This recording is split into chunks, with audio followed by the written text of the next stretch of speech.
we're going to talk about the Roland TR8S Rhythm Performer, modeled after the classic Roland TR808. It's a lot better looking than the Aria version, and it's got a couple updates from that also. The S, it means sample. That means you can bring in your own samples. Probably, that's actually the reason I bought the thing. I mean, I love the 808 sounds, but in real life, I like to use my own samples. It's got a bunch of kits, 808 of course, 909, 707, and you just scroll through by clicking the kit button and scrolling the value. Okay, so a bunch of the classic Roland kits, and then a bunch of other ones. There you go. I'll just, let's see, I think 80 something kits. Yeah, and then I made my own kit. What? All right, so we're just gonna pick one at random.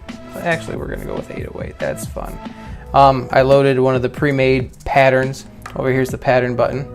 Okay, you get 8 banks of 16, and within those 16 you have 8 variations in each one. So we'll pick one pattern, and there it is. Okay, you get to see bass drum, snare drum, all your pieces. Okay, you can see what's going on for each one. So there's that. Of course, each individual instrument has its own track and own fader for volume control. So let's bring a couple of these back in, all of them. The next row here is the control. It's assignable. It's whatever you want it to be. There's a bunch of effects in here. There is coarse tuning, which is what I've been using it for playing bass lines or sequencing bass lines. And this control button is, you are able to record motion. Okay, to play the instruments, like finger drumming, click the instrument record as opposed to the TR record, which is the sequencer method, or play if you don't want to record what you're doing. Anyway, let's find control select, twist the knob on the instrument that's the snare drum, and right there she is controlling reverb send. So reverb send. Okay, turn the reverb up so you can hear it.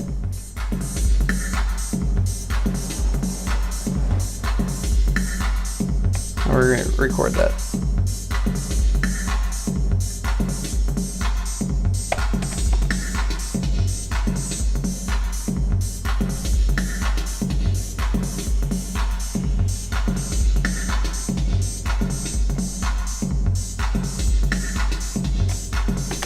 You can record motion in, or you can long hold a step and change the value.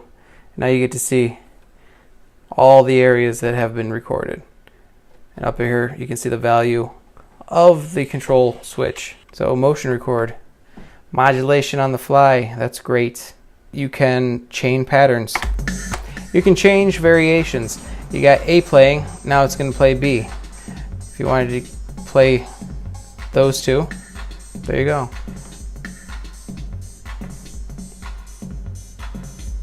Okay, does it all in time. Very cool. Big knob here to change your tempo. Over here, this little knob, or this button here, velocity sensitive pad. Onboard effects, you got reverb, delay, and I just found out that these are actually kind of in line with the 1 and 2 outs on the back of the device here. Okay, you got a bunch of different outs, the 1 and 2 here.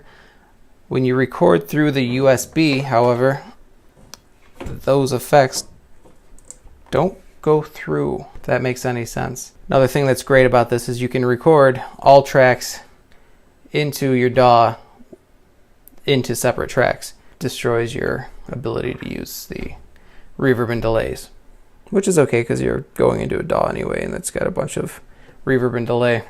Master effects, turn those on. You can change this to be a bunch of different things.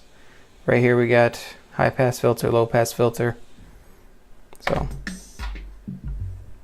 turn it up so you can hear it.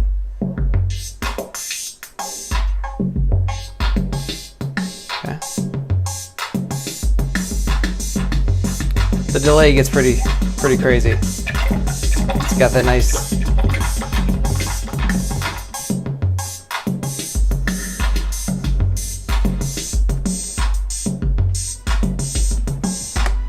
overall. The build of this thing is pretty solid, thinner than I thought it'd be. So the construction of this thing, it looks like metal, but I think it's just a very sturdy plastic, very sturdy all the way around. Knobs are a little bit grippy, not terrible.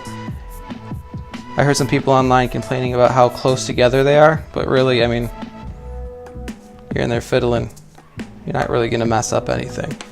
Sliders are great, a little grippy, smooth. Otherwise, these are a little clicky. If you're used to playing on the SP404, that thing's all clicky. So overall, I'm in love.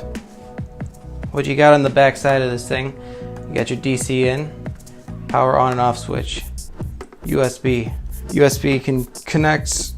You got MIDI control over that, and you got audio over that. It's awesome.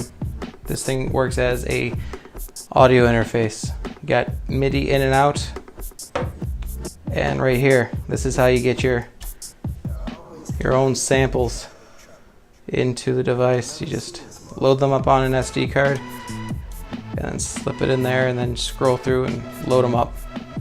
Trigger out, that sends a click to a device and keeps you in time.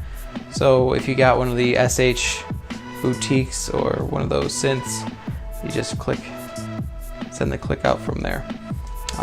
External in, this is awesome.